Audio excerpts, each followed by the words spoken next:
بسم اللہ الرحمن الرحیم۔ السلام علیکم ورحمۃ اللہ وبرکاتہ۔ بسم اللہ الرحمن الرحیم۔ عزیز طلباء اکرام، ایم اے اسلامیات کے مضمون تاریخ اسلام کا آج ہمارا سبق نمبر 23 ہے، جس کا عنوان ہے سلاطین دہلی کے علمی کارنامے، یعنی علم سے، تعلیم سے متعلق، تعلیم کی ترقی کے حوالے سے جو دہلی کے سلاطین تھے، بادشاہ تھے، ان کے کارنامے انشاءاللہ آج کے اس سبق میں ہم دیکھیں گے۔ تو نئے سبق شروع کرنے سے پہلے ہم گزشتہ سبق کا خلاصہ دیکھتے ہیں۔ پچھلے سبق میں ہم نے سلطنت دہلی کا نظام حکومت دیکھا تھا اور مختلف خاندان جنہوں نے دہلی سلطنت پہ حکمرانی کی ہے ان کا تذکرہ ہم نے کیا تھا۔ تو جن میں خاندان غلامہ کا ایک بادشاہ تھا، اس کے جو نظام حکومت تھا اس پر ہم نے تبصرہ کیا تھا۔ خلجی خاندان، تغلق خاندان اور لودھی خاندان، ان کے ایک ایک بادشاہ کا جو نظام حکومت تھا، طرز حکومت تھا، ان کے بارے میں تفصیلات ہم بیان کر چکے ہیں۔ تو آج کے اس سبق میں انشاءاللہ ہم سلطنت دہلی کے علمی کارنامے دیکھیں گے۔ تو علمی کارناموں میں بہت سے علمی کارنامے ان کے ہیں، جیسے مدارس اجمیر کی ترقی ہے اور ان کی تعمیر ہے، مدارس دہلی انہوں نے تعمیر کروائے، مدارس پنجاب اور اس کے علاوہ دیگر مدارس، ان سب پر آج ہم اس سبق میں گفتگو کریں گے کہ یہ مدارس انہوں نے تعمیر کروائے، تو جن سے ثابت ہوتا ہے کہ سلطنت دہلی نے تعلیم کی ترقی اور ترویج اور تعلیم کی اشاعت کے لیے بہت سی خدمات سر انجام دی تھی۔ تو چلیے سب سے پہلے ہم مدارس اجمیر اور مدارس دہلی کے بارے میں گفتگو کرتے ہیں کہ یہ کس کس بادشاہ نے کس طریقے سے تعمیر کروائے تاکہ ان کا یہ علمی کارنامہ ہمارے سامنے آ سکے۔ تو سب سے پہلے مدارس اجمیر دیکھتے ہیں۔ تو شاہ محمد غوری نے جب اجمیر کو فتح کیا تو اجمیر کو فتح کرنے کے بعد وہاں پر انہوں نے بہت سے مدارس قائم کروائے تاکہ لوگ اس سے علمی فائدہ اٹھا سکیں۔ ایسے ہی مدارس دہلی یعنی دہلی کے اندر بھی بہت سے بادشاہوں نے مدارس قائم کیے تاکہ لوگ ان سے علمی فائدہ اٹھا سکیں۔ تو مدارس دہلی میں ایک حکمران تھا التمش بادشاہ۔ التمش بادشاہ کا تعارف مختصراً یہ ہے کہ قطب الدین ایبک جو کہ محمد غوری کا غلام تھا اور اس نے ہندوستان کے اندر اس کو حکمران بنایا تھا، تو جب قطب الدین ایبک کی وفات ہوئی تو اس کے بعد التمش بادشاہ جو ہے یہ حکمران بنا۔ تو اس نے پھر دارالسلطنت دہلی میں بہت سے مدرسے قائم کیے اور ایک مدرسہ جس کا نام مدرسہ معزہ تھا، وہ اسی بادشاہ یعنی بادشاہ التمش نے ہی اس کو تعمیر کروایا تھا اور اس کو قائم کروایا تھا۔ تو اس سے پتہ چلتا ہے کہ بادشاہ التمش جو تھا یہ خود بھی علم پرور تھا، علم دوست تھا اور علم کی ترقی اور ترویج چاہتا تھا۔ پھر ان کے عہد حکومت کے بعد ان کا بیٹا حکمران بنا جن کا نام تھا محمود التمش۔ تو جب محمود التمش حکمران بنا تو اس نے ایک مدرسہ ناصریہ کے نام سے قائم کیا۔ تو دیکھیں اس سے پتہ چل رہا ہے کہ قطب الدین ایبک پہلا حکمران تھا ہندوستان کا، اس نے مدرسہ قائم کیا یہ تعلیم کی اور علم کی ترقی کے لیے۔ پھر ان کے بعد التمش حکمران بنا تو اس نے پھر مدرسہ قائم کیا تاکہ تعلیم کی، علم کی ترقی اور ترویج ہو سکے۔ ایسے ہی ایک مدرسہ فیروز شاہی کے نام سے تعمیر کیا گیا۔ ہندوستان کے مسلمان حکمرانوں کے عہد کے تمدنی کارنامے، اس کتاب میں مصنف نے مدرسہ فیروز شاہی اور دیگر مدارس کے بارے میں لکھا ہے کہ مدرسہ فیروز شاہی دلی کا سب سے مشہور اور اپنے عہد کا بہترین مدرسہ تھا، جس کو فیروز شاہ نے 753 ہجری میں فیروز آباد دلی میں قائم کیا تھا۔ مدرسہ بالا بند آب سیری دراصل ایک شاہی عمارت میں واقع تھا۔ یہ فیروز شاہی ایک الگ مدرسہ تھا اور مدرسہ بالا بند آب سیری ایک الگ مدرسہ تھا، یہ شاہی عمارت میں واقع تھا۔ ضیاء برنی لکھتا ہے کہ مدرسہ فیروز شاہی کی عمارت سے دلی کی کوئی عمارت مقابلہ کر سکتی ہے تو وہ یہی مدرسہ بالا بند آب سیری کی عمارت ہے۔ اس کے لیے کچھ وقف اور شاہی وظیفہ مقرر کر دیا گیا تھا، نیز بہت سے طلباء کی کفالت کی جاتی تھی۔ ماہ صفر 776 ہجری میں سلطان فیروز شاہ نے اپنے بیٹے شہزادہ فتح خان کی وفات پر اس کے مقبرہ کے ساتھ ساتھ بطور کار خیر و ایصال ثواب ایک مدرسہ بھی قائم کیا تھا، جس کے اخراجات کا مدار شاہی وظیفہ پر تھا۔ تو دیکھیں مصنف نے 3 مدرسوں کا ذکر کیا ہے، مدرسہ فیروز شاہی، مدرسہ بالابند آب سیری، اور فیروز شاہ نے اپنے بیٹے شہزادہ فتح خان کی وفات پر ان کے مقبرے کے ساتھ ایک مدرسہ تعمیر کروایا تھا۔ تو یہ 3 مدرسوں کا مصنف نے ذکر کر دیا ہے۔ اب دیکھیں یہ کتنے ہی مدارس کا تذکرہ ہم نے مختصراً کیا ہے، ان سب سے معلوم ہوتا ہے کہ جو سلاطین دہلی تھے وہ علم دوست تھے اور تعلیم کی ترقی اور ترویج چاہتے تھے، اس لیے وہ مختلف جگہوں پر مختلف مقامات پر مدارس تعمیر کر رہے ہیں تاکہ لوگ ان سے تعلیمی فائدہ اٹھا سکیں۔ تو اب اس کے بعد مدارس دہلی اور مدارس اجمیر کے بعد ہم مدارس پنجاب پر گفتگو کرتے ہیں۔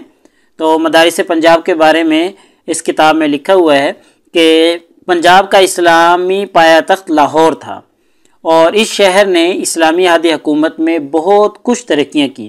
250 برس تک غزنویہ خاندان کے حکمرانوں کا تخت گاہ رہا، علماء و فضلاء کا مرجع و مرکز رہا، لیکن افسوس ہے کہ تصریح کے ساتھ اس شہر میں متعدد مدارس کے نام نہیں ملتے۔ البتہ لاہور میں وزیر خان کی مسجد مدرسہ کا کام بھی دیتی تھی۔ اس کے نیچے اور گرد و پیش میں جو دکانیں تھیں، ان سے بانی کا مقصد یہ تھا کہ ان کی آمدنی سے 2 عالم مقرر کیے جائیں تاکہ سلسلہ تعلیم بغیر کسی مالی دقت کے جاری رہے۔ یعنی پنجاب میں خاص طور پہ مدارس کا تذکرہ عہد سلاطین میں نہیں ملتا، لیکن جو لاہور میں مسجد وزیر خان تھی، یہ اگرچہ مسجد تھی لیکن مدرسہ کا کام بھی دیتی تھی، اور بانی مسجد نے مسجد کے ارد گرد جو دکانیں تعمیر کی تھی ان کی آمدنی سے 2 عالم مقرر کیے، اور تاکہ ان کو تنخواہ اور وظیفہ دے کر تعلیم کا جو سلسلہ ہے وہ بغیر کسی مالی دقت کے جاری رہے۔ اب ہم کچھ دیگر مدارس پر گفتگو کرتے ہیں جو کہ سلاطین دہلی کی طرف سے قائم کیے گئے تھے۔ تو ایک یہ مدارس متھرا و نردار ہیں۔ سکندر لودھی نے اس شہر میں کافی مدرسے بنائے، چونکہ سکندر لودھی خود بھی شریعت کا نہایت پابند تھا اور علم دوست بادشاہ تھا۔ تو سکندر لودھی نے جب 914 ہجری میں یہ علاقہ فتح کیا تو فتح کرنے کے بعد 6 مہینے یہاں پر مقیم رہا۔ جب یہاں پر مقیم رہا تو اپنی اقامت کے دوران اس نے یہاں پر مساجد اور مدارس تعمیر کروائیں۔ تو اس طریقے سے اس شہر میں ان کے بنائے ہوئے مساجد اور مدارس آج تک بھی موجود ہیں۔ ایسے ہی فیروز شاہ نے بہت سی تعلیمی اصلاحات اور بے شمار مدارس تعمیر کروائے تھے، اور چونکہ یہ بادشاہ خود علم پرور تھا، علم دوست تھا، اور اسلام کی اشاعت کے لیے 30 سے زائد مدارس اس نے بنوائے تھے جہاں دینی اور دنیاوی علوم سیکھے اور سکھائے جاتے تھے۔ ایسے ہی فیروز شاہ نے 50 سے زائد مساجد بھی تعمیر کروائی تھیں، اور کچھ مساجد کے ساتھ انہوں نے مدارس بھی بنوائے تھے۔ تو سلاطین دہلی کے یہ کچھ مدارس تھے جس سے سلاطین دہلی کے علمی کارناموں کا ہمیں پتہ چلتا ہے۔ تو اب ہم کچھ کتب خانے بھی دیکھتے ہیں کہ جو سلاطین دہلی تھے انہوں نے تعمیر کروائے، اور مقصد صرف و صرف یہ تھا کہ تاکہ عوام الناس ان سے استفادہ کر سکے اور علمی ترقی ملک میں ہو سکے اور علم کو رواج مل سکے۔ تو ہندوستان کے مسلمان حکمرانوں کے عہد کے تمدنی کارنامے کتاب میں تغلق کے زمانہ کے کتب خانے کے بارے میں لکھا ہے کہ سلطان محمد شاہ تغلق متوفہ 752 ہجری ہندوستان کے ان بادشاہوں میں سے ہے جس کا حال ملکی اور غیر ملکی دونوں مورخوں نے لکھا ہے۔ اس کا دربار علماء، فضلاء، شعراء اور ادیبوں سے معمور تھا۔ سعد منطقی، عبید، بدر چاچی شاعر، ضیاء برنی مورخ، مولانا عضد الدین، مولانا ناصر الدین، ملک غازی فقیہ شاعر، قاضی غزنین، مولانا رکن عالم، مولانا نصیر الدین چراغ دہلوی جیسے یگانہ روزگار اس کے دربار کے روشن ستارے تھے۔ کلک شندی نے لکھا ہے کہ محمد تغلق کے زمانہ میں صرف دلی میں 1000 مدرسے تھے۔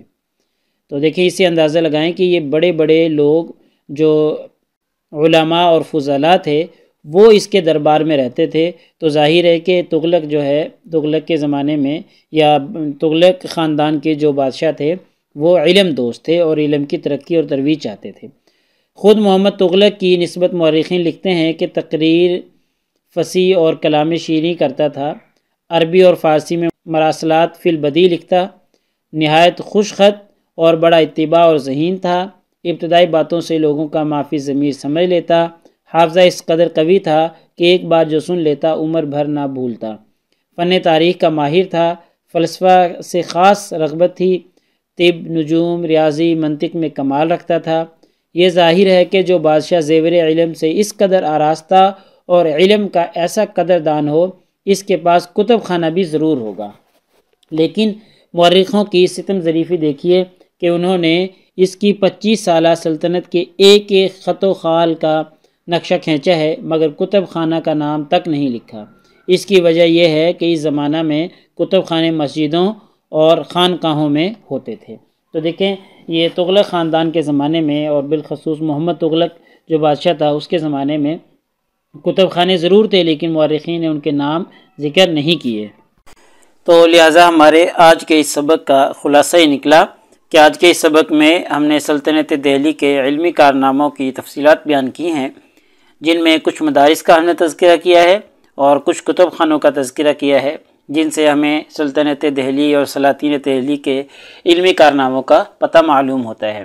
ہم نے تذکرہ کیا ہے مدارس اجمیر کا، مدارس دہلی کا، مدارس پنجاب کا، اور اس کے علاوہ کچھ دیگر مدارس کا ہم نے تذکرہ کیا ہے، اور سبق کے آخر میں ہم نے چند کتب خانوں کا بھی تذکرہ کیا ہے۔ تو ان تمام تر تفصیلات سے ہمیں معلوم ہوتا ہے کہ سلاطین دہلی کے یہ علمی کارنامے ہیں، وہ علم کو دوست رکھتے تھے اور علم کی ترقی اور ترویج کے لیے کوشاں رہتے تھے۔ تو پیپر میں پوچھے جانے والے سوالات سے متعلق اگر ہم گفتگو کریں تو یہی ایک سوال ہے کہ جی سلاطین دہلی کے علمی کارناموں کی تفصیلات بیان کریں، تو تمام تر تفصیلات ہم نے دیکھ لی ہیں۔ تو اگلے سبق نمبر 24 میں انشاءاللہ ہم سلطان قطب الدین ایبک کے کارناموں کے حوالے سے گفتگو کریں گے، تو ان کے مختلف کارنامے جو ہیں وہ انشاءاللہ ہم اگلے سبق میں دیکھیں گے۔ جزاکم اللہ خیر۔ السلام علیکم ورحمۃ اللہ وبرکاتہ۔ اللہ پاک آپ سب لوگوں کا حامی و ناصر ہو۔ اگلے سبق تک اجازت چاہتا ہوں۔ اللہ تعالیٰ آپ سب لوگوں کو کامیابیاں اور ترقیاں نصیب فرمائے۔